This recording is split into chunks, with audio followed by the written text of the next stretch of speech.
Only by leaving everything behind can we go far. Xie Feng. October 29, 2022. There will be many temptations on the journey of life, and there will be many things that people can't let go of.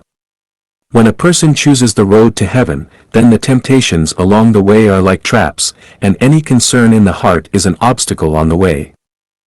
The road to heaven is very long, and the farther you go, the more beautiful and charming the scenery will be. God Jesus warned us, "He who looks back while holding the plow in his hand is not worthy of entering the kingdom of God." Luke 9 verse 62. When we set foot on the path to heaven, it is equivalent to holding the plow in our hands, and we can no longer look back. Once we look back from time to time, then we are not worthy of entering the kingdom of God. Why should we look back? Because our minds are restless, we have doubts about the path we are taking. On the one hand, we are moving forward, and on the other hand, we are still making comparisons and choices. We are afraid of missing a better path. To put it bluntly, we haven't given up the thought of an alternative. It means that our hearts are inconsistent, not determined. On the road to heaven, the smarter you are, the more flexible your mind is, and the easier it is for you to deviate from the road and go astray. We walked along the way and looked at those former brothers and sisters who have gradually become distant from us. Which of them is not very smart?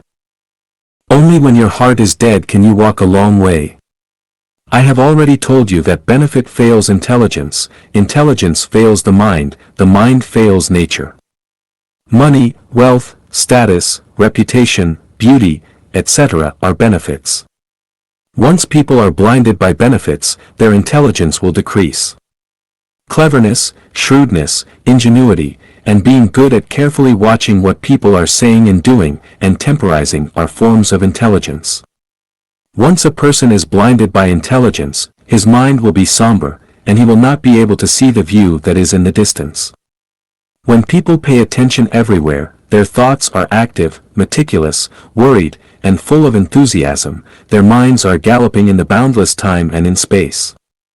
At this time, their natures are suppressed and imprisoned, and while their minds are flying, their natures will sway.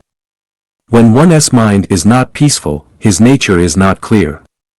Nature is Buddha, nature is God.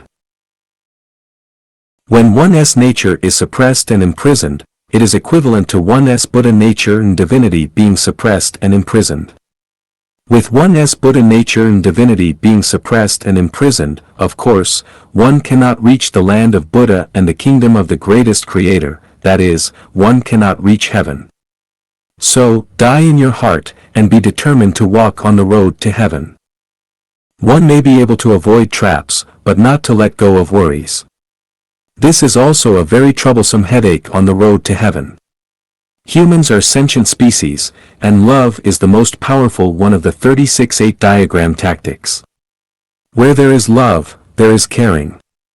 If you care, you will have reversal dreams. If you have reversal dreams, you will not be able to reach nirvana, that is, you will not be able to reach heaven.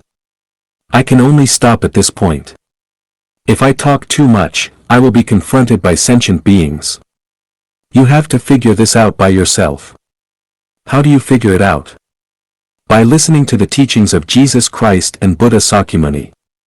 By knowing one method you will know all, and then you will understand everything. If you want to go a long way, you need to be determined to give up other ideas. If you just want to enjoy the present, you need to be vigilant.